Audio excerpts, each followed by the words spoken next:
NZD USD. Kita bisa lihat di time frame H4 terlebih dahulu atau bisa ke daily. Nah, di sini kita bisa lihat untuk trennya dulu. Kita bisa lihat kalau harga ini bergerak cenderung dalam kondisi sideways ya untuk 1 sampai kurang lebih 2 bulan terakhir cenderung sideways. Lalu di H4-nya ini bisa kita lihat lebih detail di H4. Nah, ternyata pergerakan harga ini walaupun cenderung sideways, ada pembentukan level-level support yang masih semakin naik dan harga di minggu ini baru saja mulai mengalami kenaikan lagi. Ya, mulai mengalami kenaikan lagi. Lalu di time frame yang lebih kecil kita bisa lihat kalau di H1 ini terlihat harga yang awalnya punya kekuatan turun yang cukup kuat di sini masih bergerak dalam kondisi downtrend. Nah, ini mulai ya mulai ada tanda akan terjadinya pergantian arah harga yang awalnya turun mulai berganti bergerak naik. Ini bisa jadi peluang atau momen untuk kita ngambil kesempatan di sini ya untuk buy jangka pendek. Take profitnya bisa pakai acuan TP di area 0.61294 ya di area ini.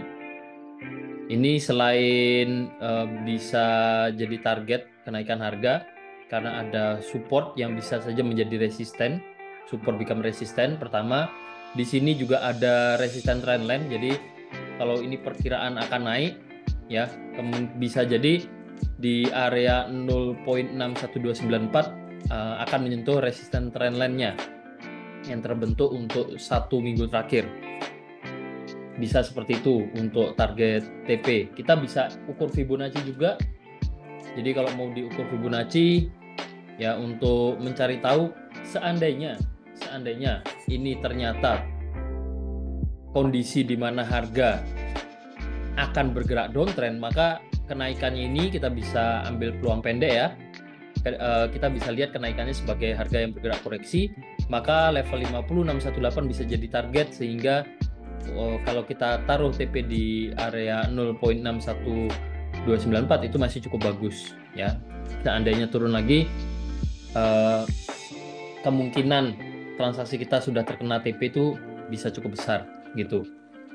Yaitu untuk TP satunya dan alasan entry. Lalu untuk TP2 ya ini TP2 pertimbangannya kita bisa nanti sambil jalan ya, kita bisa cek kalau misalkan resisten trendline ini ditembus, maka next target bisa ke resisten selanjutnya lagi, sebelumnya lagi, yang lebih atas bisa naik, bisa naik lagi.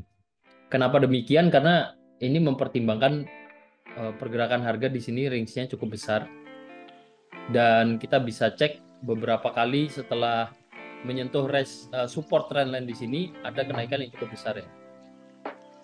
Sehingga tidak menutup kemungkinan untuk harga naik ke sini lagi. Atau bahkan bisa lebih tinggi lagi kalau memang ternyata harga ini masih bergerak dalam kondisi sideways.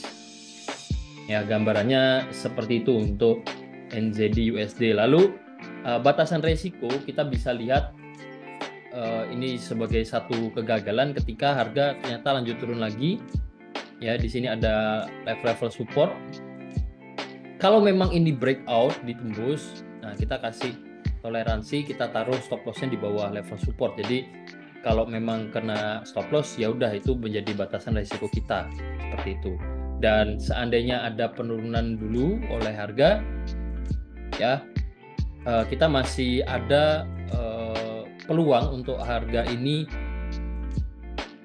bisa saja kita tidak tahu ke depannya seperti apa, bisa saja membentuk pola double bottom dan harga baru mulai naik. Jadi kita perlu kasih toleransi untuk penempatan stop loss-nya. Jadi ada baiknya jangan ditaruh pas atau bahkan di atas level support yang cukup kuat di situ. Ya. Untuk NZD USD gambarannya seperti itu. Semoga ini menjadi peluang yang cukup bagus untuk dieksekusi. Itu. NSFX, we trade better.